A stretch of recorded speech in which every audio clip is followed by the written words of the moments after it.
तो ये हमारे जुडिशियल टॉपिक का पार्ट 3 है। आई होप कि पार्ट 1 और 2 में कोई आप प्रॉब्लम नहीं होगी आपको। तो तीसरे पार्ट में आगे बढ़ते हैं। तो ये रहा कुछ डिटेल मेरे बारे में, आपको मालूम ही होगा। आगे बढ़ते हैं। इस पर्टिकुलर लेक्चर के लिए आपको अपनी कॉपी में मार्क करना है फ्रॉम 1 to 14 और बाकी क्रेडिट सिस्टम आपको डेवलप करना ही है थ्रू आउट द लेक्चर, आपको मालूम ही है। नेक्स्ट आप पॉइंट पे आगे बढ़ते हैं और ये रहा पहला क्वेश्चन इस पर्टिकुलर लेक्चर का आपके लिए।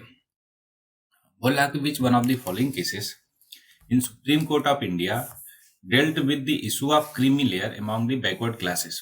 तो ये देखिए 4 ऑप्शन है कि ओबीसी में जो क्रीमी लेयर का कॉन्सेप्ट है किस पर्टिकुलर केस के थ्रू आया। तो इसका करेक्ट जवाब है option D, Indira Sahni case या फिर मंडल कमीशन भी बोलते हैं इसको। एक्सप्लेनेशन भी देख लेते हैं कि case of Indira Sawhney versus union of India commonly known as Mandal commission case dealt with the issue of creamy layer among the backward classes in India। अब ध्यान से समझो इसका मीनिंग क्या हुआ, समझ लेते हैं थोड़ा सा शॉर्टकट में। कि जो ओबीसी और अदर बैकवर्ड क्लासेस होती है उसमें भी दो कैटेगरी इन्होंने डिसाइड किया। क्या क्या? एक क्रीमी लेयर और एक नॉन क्रीमी लेयर।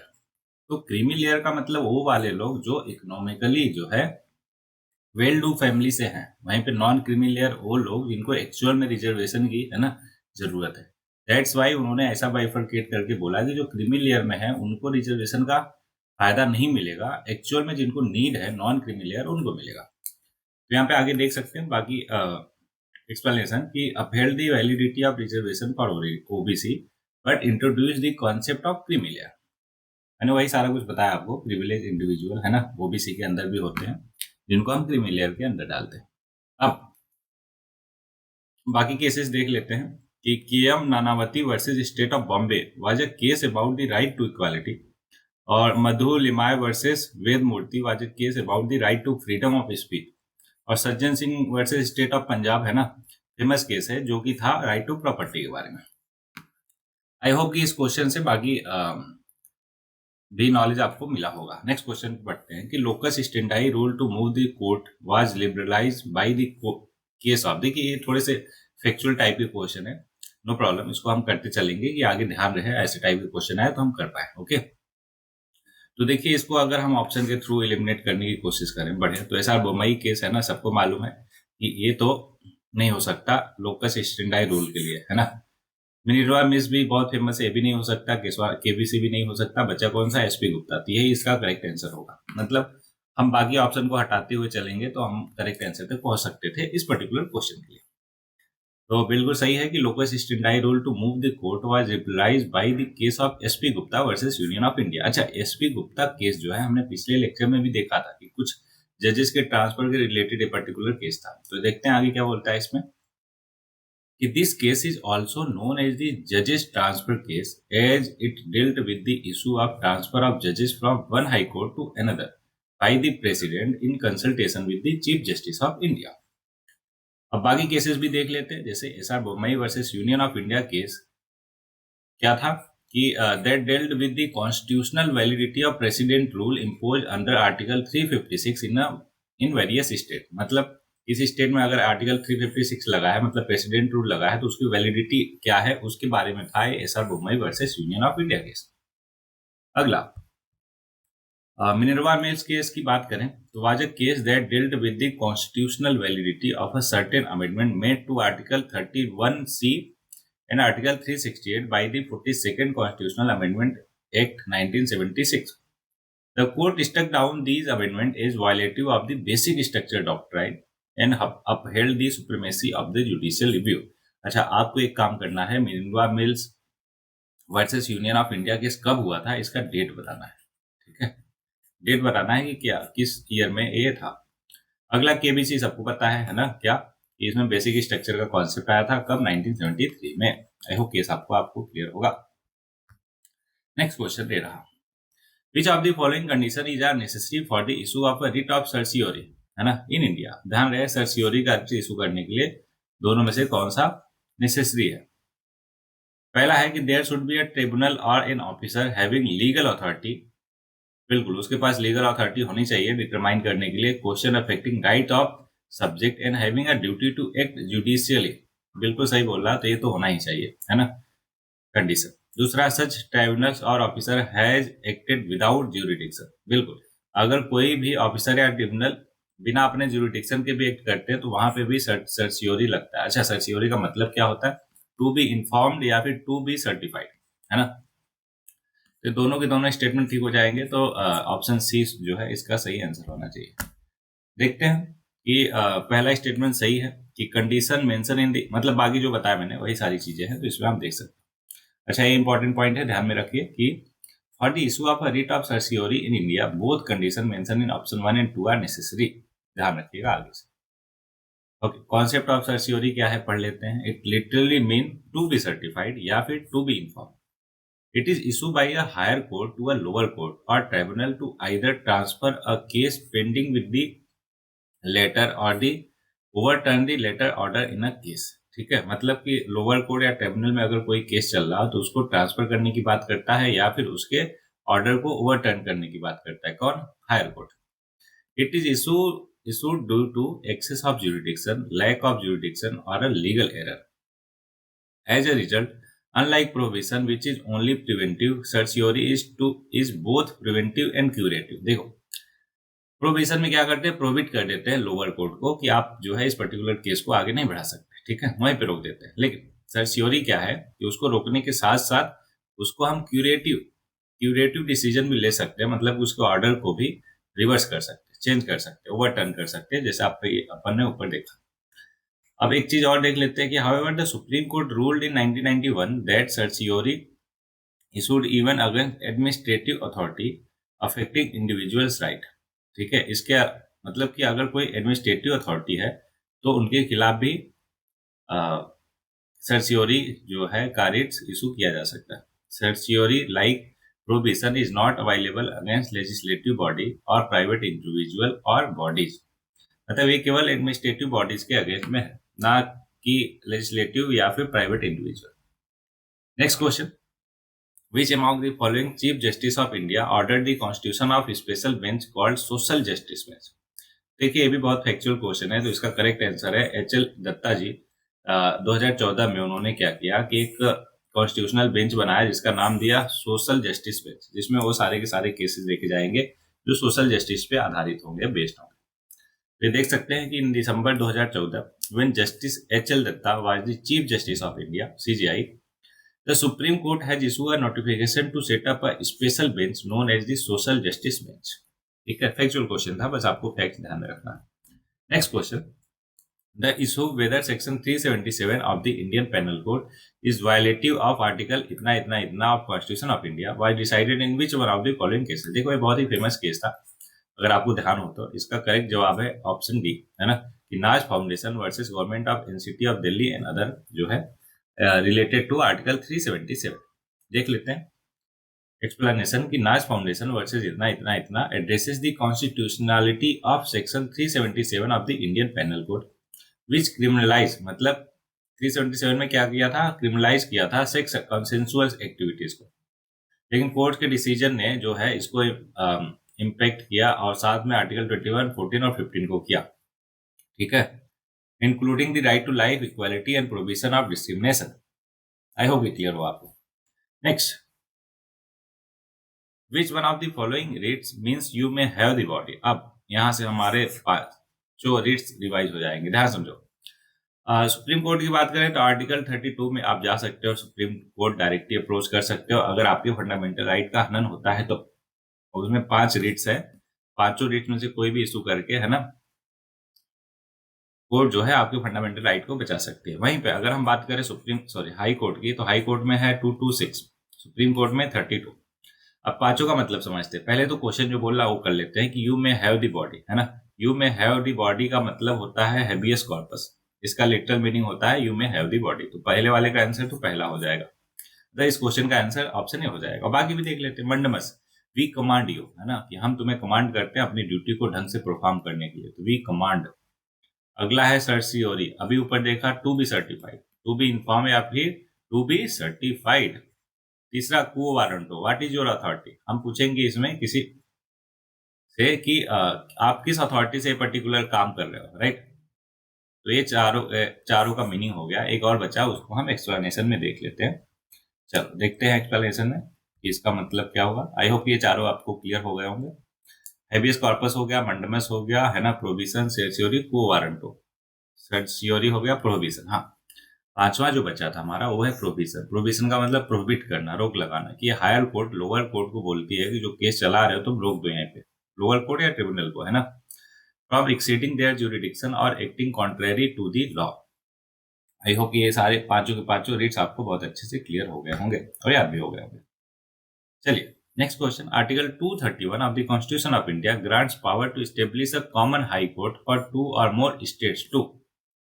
अब किसके पास पावर है ऐसा करने का? तो आप कॉमन सी बात है कि अगर हमें 2 और मोर हाई कोर्ट किसी मतलब कॉमन हाई कोर्ट 2 या 2 से अधिक स्टेट के लिए करना है तो पार्लियामेंट के पास जाएंगे। स्टेट के पास पावर तो दे नहीं सकते, सुप्रीम कोर्ट भी ऐसा नहीं कर सकता, प्रेसिडेंट भी नहीं, यूनियन कैबिनेट भी नहीं, तो पार्लियामेंट के पास ये सारे के सारे पावर होते हैं करने के। 72 का ये ऑप्शन सही हो जाएगा। आर्टिकल ध्यान में रखिए, as per article 231 of the constitution.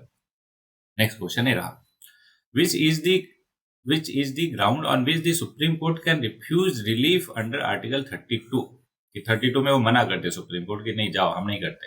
तो ये कौन सा कंडीशन है चारों में से? पहला, the aggrieved person can get 20 remedy from another court, नहीं कोई मतलब नहीं हुआ। That disputed facts have to be investigated, नहीं। That no fundamental right has been infringed. अब बताओ कि आज जो हमारे पास कॉन्स्टिट्यूशनल लिमिटीज है, मतलब कि जो रिट्स इशू करता है supreme court as per article 32, वो किस लिए करता है? क्यों? क्योंकि फंडामेंटल राइट का हनन हुआ है ना, एक्सप्लॉइट किया गया है उसके फंडामेंटल राइट्स का। लेकिन अगर वो है ही नहीं, there is no fundamental right has been infringed, तो किस बात पे वो रिट्स इशू करेगा, राइट? तो ऑप्शन सी जो है बिल्कुल करेक्ट होगा इस क्वेश्चन के लिए, कि अगर कोई फंडामेंटल राइट इन्फ्रीज नहीं किया गया है तो सुप्रीम कोर्ट रिफ्यूज कर सकती है एज पर आर्टिकल 32। ओके, तो ये बता ही दिया मैंने। आगे क्वेश्चन में बढ़ते हैं कि the power of supreme court to decide in the case of a dispute between 2 और मोर स्टेट। अभी हमने पढ़ा था प्रीवियस क्लास में, आई थिंक ये हमारा ओरिजिनल ज्यूरिडिक्शन है, हमारा मतलब सुप्रीम कोर्ट का ओरिजिनल ज्यूरिडिक्शन है। आई होप कि आपको एकदम अच्छे से क्लियर हो। तो as per article 131 of Indian constitution, The Supreme Court has original jurisdiction in matter related to dispute between states। देखो between state, सेंटर और स्टेट है ना, और सेंटर और यूटी, तो ये सारे के सारे ओरिजिनल जुरिडिक्शन हो गए किसके? सुप्रीम कोर्ट के। तो आप देख सकते हो सारे के सारे, है ना। ओके, और बाकी सारी चीजें वही है जो अपन ने पहले भी डिस्कस किया है, इसलिए ज्यादा इस पर टाइम नहीं लगा रहे। Next question, in the Indian judicial system writs are issued by. आप बताओ रिट्स इशू कैसे करते हैं? अभी ऊपर वाले क्वेश्चन में डिस्कस किया कि as per article 32 supreme court करता है, as per article 226 high court करता है। तो हाई कोर्ट और सुप्रीम कोर्ट दोनों करता है, तो पहला ऑप्शन गया, दूसरा गया, तीसरा ही सही हो जाएगा, चौथा भी गलत है। क्यों? क्योंकि लोअर कोर्ट नहीं करता, केवल हाई कोर्ट और सुप्रीम कोर्ट कर सकते हैं। तो सी सही होना चाहिए। दोनों बता ही दिया मैंने किस किस आर्टिकल के अकॉर्डिंग। अगला, which one of the following is not the necessary condition for issue to a writs of quo warranto, है ना। अब चारों में से quo warranto को इशू करने के लिए कौन सा कंडीशन नेसेसरी, जरूरी नहीं है, ये बताना है। The office must be a public office, नहीं पब्लिक ऑफिस तो होना चाहिए। अगला, the office must be created by the statute और by the constitution itself. Okay. अगला, the office must not be substantive office. Okay, ये क्या मतलब हुआ? अगर सब्सटेंसिव ऑफिस है ना, सब्सटेंसिव ऑफिस है तो इसका मतलब उसके खिलाफ हम quo warranto नहीं यूज कर सकते। तो यही वाला गलत लग रहा, लेकिन पहले चौथा भी कर लेते हैं। There has been a contravention of the constitution और statute in appropriating such person to that office. नहीं, ये भी कोई मतलब नहीं हुआ, लेकिन ऑप्शन सी जो है बिल्कुल हो जाएगा। ये बोल रहा है कि ऑफिस मस्ट नॉट बी बोल दिया ना, तो इसलिए ये गलत हो जाएगा। कि अगर वो सब्सटेंटिव वन भी हुआ ऑफिस तो भी हम quo warranto इशू कर सकते हैं। तो आप देख सकते हो कि writ of quo warranto is a legal action that challenges a person's right to hold a public office. It seeks to inquiry into the authority by which the person claim to hold the office and whether they have the legal right to do so, है ना। कोई अगर office hold करते हैं, जरूरी है कि उनके पास लीगल राइट होना चाहिए वो करने का। आगे बोल रहा है कि दैट द एलिजिबिलिटी और legality of holding a substantive office is equally important to ensure that the person holding the office has the necessary qualifications and meet the requirement laid out by law or the constitution। I hope ये clear हो गया होगा आपको। Next, which among the following statement about the power to change the basic structure of constitution are correct? ठीक है, पहला बोला it falls outside the scope of the amending power of the parliament. पहले question को ध्यान समझो, बोला basic structure को अमेंड करने के लिए, है ना, चार तीनों में से कौन सा सही है कौन सा गलत। पहला बोला it falls outside of scope of amending power of parliament, ठीक है। दूसरा, it can be exercise by people through representative in a constituent assembly, नहीं, क्योंकि वही तो लोग है ना, लोगों से इलेक्ट करके ही तो पार्लियामेंट बनती है। जो ऊपर बोल दिया कि पार्लियामेंट के स्कोप के, है ना, आउटसाइड है, तो बिल्कुल सही है, तो यहाँ पे कैसे कर लेगा, राइट। तो दूसरा ऑप्शन गलत है। तीसरा, विदिन, तो पहला अगर है तो तीसरा नहीं हो सकता, पहला तीसरा दोनों साथ में कभी नहीं हो सकते, तो इसलिए ए ऑप्शन को तो ऐसे एलिमिनेट कर दिया, जस्ट पढ़ के एकदम कॉमन सेंस लगा के। बच्चे तीन ऑप्शन उसमें से देख लेते हैं। देखो तीसरा तो होगा नहीं, क्योंकि ये बोल रहा फॉल विदिन दी, अगर तीसरा होने के लिए जरूरी है दूसरा भी होना, तो दूसरा और तीसरा होगा या तो केवल पहला होगा, ठीक है, तो सी होगा या डी होगा। बट एक्चुअल में इसका आंसर जो है केवल ए सी है, क्योंकि देखो बेसिक स्ट्रक्चर को हम नहीं चेंज कर सकते। यही तो हमारा वर्डिक्ट था केशवानंद भारती केस में, सुप्रीम कोर्ट ने 1973 में बोला था, देखो आप कॉन्स्टिट्यूशन के किसी भी पार्ट को चेंज करो, लेकिन उसका बेसिक स्ट्रक्चर चेंज नहीं होना चाहिए, राइट। तो इसलिए it falls outside the scope of amending power of the parliament, option C. तो ये सारा कुछ मैंने बता ही दिया है ना, ज्यादा टाइम नहीं लगाते। नेक्स्ट क्वेश्चन देखते हैं, ये रहा आपके सामने। बोला in which one of the following judgment of the constitutional bench of supreme court of India the rarest of rare principle in award of the death penalty was first let down. अच्छा, first let down ये बताना है, तो चार option है, ये भी बहुत ही फैक्चुअल है, तो इतना किसको याद रहता है, राइट। तो इसका आई थिंक पहला ही ऑप्शन करेक्ट होगा। ये देख लेते हैं पहले एक्सप्लेनेशन में कि हाँ ठीक है, कि Bachan Singh versus state of Punjab 1980 में supreme court laid down that capital punishment in India would be given only in the rarest of rare case. अब इसको भी समझ लेते हैं कि रेयरेस्ट ऑफ रेयर केस क्या है। तो हमारे यहाँ कैपिटल पनिशमेंट इतना आसानी से नहीं देते। अगर कोई रेयरेस्ट ऑफ रेयर केस है एज पर कौन सा case, Bachchan Singh versus state of Punjab, तभी उसको कैपिटल पनिशमेंट देते हैं, ठीक है। It states that the principal that the death penalty would not be awarded unless the alternative of life imprisonment is unquestionably foreclosed। मतलब अगर उसको हम लाइफ इम्प्रिजनमेंट दे सकते हैं तो जनरली डेथ पेनाल्टी नहीं देते, एल्स वो rarest of rare case. Okay, next question, in which of the following cases the constitutional validity of Muslim women protection of right of validity of Muslim women protection of right of divorce act 1986 was upheld by the Supreme Court of India। ठीक है, तो चारों अगर आप पढ़ोगे तो most of the लोग इसको क्या करेंगे, शाहबानो केस देख के इसको टिक करेंगे, लेकिन एक्चुअल में ये नहीं है इसका आंसर। इसका आंसर है Daniel Latifi versus union of India. ऐसा क्यों, एक्सप्लेनेशन में देखते हैं। देखिए, Daniel Latifi versus union of India, in this case a divorce Muslim women is entitled to reasonable and fair provision and maintenance from her former husband and this should be paid within the period of iddat। वहीं पे Mohammad Ahmad Khan versus साहब Bano case क्या बोलता है कि in this case supreme court states that divorce women had the right to maintenance even after the period of इद्दत was over. अगला Mary Roy versus state of Kerala, ये बोलता लैंडमार्क जजमेंट था जो brought equal rights for Syrian Christian women in India as their male sibling on matter of inheritance। Shankari Prasad versus union of India है ना, इसको तो कई बार आपने देखा होगा कि ये क्या है, कॉन्स्टिट्यूशनल वैलिडिटी है फर्स्ट अमेंडमेंट एक्ट 1951 का, जिसको चैलेंज किया था शंकरी प्रसाद जी ने, कहाँ पे, versus union of India. I hope ये चारों के चारों केस आपको एकदम क्लियर हो गए होंगे। देखो बहुत ही फैक्चुअल है, इसमें आपको सबसे ज्यादा जरूरी ये वाला ध्यान में रखना है, ठीक है, और साहबानों केस। ओके, चलिए आगे बढ़ते हैं। नेक्स्ट क्वेश्चन है The basic structure doctrine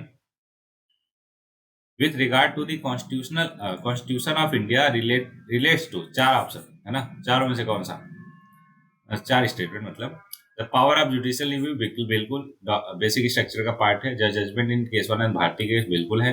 the constant on article 360 of constitution of India बिल्कुल। जजमेंट इन गोलकनाथ केस नहीं, ऐसा तो कुछ है नहीं कि जजमेंट ऑफ गोलकनाथ केस जो है बेसिक स्ट्रक्चर का पार्ट है। तो बचा कौन सा, चौथा हो नहीं सकता, एडिट करो, पहला ए गया, पहला दूसरा तीसरा है, तो ऑप्शन ए जो है होना चाहिए इसका आंसर। देखते हैं, तो एक्सप्लेनेशन में बोल रहा है कि बेसिक स्ट्रक्चर डॉक्ट्राइन कब किया था, ये पता ही है, कितनी बार हमने पढ़ी है ना, केशवानंद भारती केस में 1973 के बाद ये सारी चीजें आराम से आप पढ़ लेना, है ना, बेसिक चीजें ही है। नेक्स्ट क्वेश्चन है कि विच one of the following is not the power of supreme court. Supreme court का पावर कौन सा नहीं है ये बताना है। नॉट ध्यान में रखना। The supreme court has original and exclusive jurisdiction in intergovernmental dispute. बिल्कुल ठीक है। The supreme court has advisory jurisdiction on a question of law और fact which may be referred to it by the president of India. ये भी ठीक बोला। The supreme court has the power to review its own judgment और order. ठीक है। The supreme court has the exclusive power to issue Ritz to protect the. देखो कितनी बार हमने पढ़ लिया कि एक्सक्लूसिव पावर नहीं है सुप्रीम कोर्ट का है रिट्स इशू करने का। As per article 32 supreme court कर सकता है और as per article 226 high court भी रिट्स इशू कर सकता है। तो ये एक्सक्लूसिव कहां से हुआ? दैट्स व्हाई ये गलत हो जाएगा और गलत ही पूछा था, इसलिए ऑप्शन डी इस क्वेश्चन के लिए करेक्ट आंसर हो जाएगा। ओके, मैंने सारा कुछ बता ही दिया, इसलिए नेक्स्ट क्वेश्चन पे बढ़ जाते हैं। ये रहा आपके सामने। बोल रहा कि in which of the following cases did the supreme court rule that constitutional amendment were also laws under article 13 of the constitution of India which could be declared void for being inconsistent with fundamental right. देखो ये मजेदार चीज है, इसको देखते हैं ध्यान से। तो ऐसा कहा गया था कब? गोलकनाथ केस में। ठीक है, ये चारों के चारों इंपॉर्टेंट केस है, तो वन बाय वन सारे के सारे हम समझेंगे, देखेंगे, है ना। तो इसका करेक्ट आंसर है गोलकनाथ केस में। देखो हुआ क्या कि 24th अमेंडमेंट 1971 में, है ना, इंदिरा गांधी जी ने ये बोल दिया कि जितने भी हम आर्टिकल 368 के अंदर लॉज बनाएंगे, मतलब अमेंडमेंट करेंगे, वो लॉ के डिफिनेशन में जो आर्टिकल 13 में है उसमें नहीं आएगा। उन्होंने क्या कहा कि जितने भी अमेंडमेंट है ना वो लॉ के डिफिनेशन में नहीं आएगा। लेकिन इसी चीज को ओवरटर्न करने के लिए गोलकनाथ केस हुआ, जिसमें सुप्रीम कोर्ट ने बोला कि 368 के अंडर में, है ना, जो भी आप अमेंडमेंट करोगे वो लॉ के मीनिंग में आएगा as per article 30। I hope कि आपको क्लियर हो गया होगा। और इस तरीके से उन्होंने 24th अमेंडमेंट 1971 को ओवरराइड किया और डिक्लेयर किया कि amendment under article 368 is not law with in the meaning of article 30। मतलब 24th अमेंडमेंट ने ये बोला था, इसको जस्ट रिवर्स किया गोलकनाथ केस में। ठीक है, बाकी भी केस देख लेते। केशवानंद भारती सभी को मालूम है, 1973 में, है ना, क्या किया इसने कि बेसिक स्ट्रक्चर ऑफ डॉक्ट्राइन से रिलेटेड है। मिनर्वा मिल्स केस की बात करें तो ये interpretation of the basic structure of doctrine कहता है। मेनका गांधी केस क्या है? Related to the right of personal liberty granted under the article 21 of the constitution. I hope ये सारे क्वेश्चन सही होंगे, समझ में आए होंगे आपको, एकदम कॉन्सेप्चुअल क्लैरिटी हुआ होगा। तो इस पर्टिकुलर लेक्चर के लिए इतना ही करते। तो जैसा कि लास्ट में 2 लाइन रहती है, तो आज के लिए है कि मुश्किल, अपमान, बदनाम और लाचारियों से नफरत करता है जमाना। मुश्किल, अपमान, बदनाम और लाचारियों से नफरत करता है जमाना। बिना इनसे गुजरे सम्मान का नहीं जान पाते कि क्या होता है फसाद। कहते हैं कि मतलब बिना आप अगर मुश्किल कभी झेले नहीं हो जीवन में, है ना, अपमान बदनाम हुआ नहीं है, तो आप सम्मान का मीनिंग, है ना, असली मायने नहीं समझ सकते।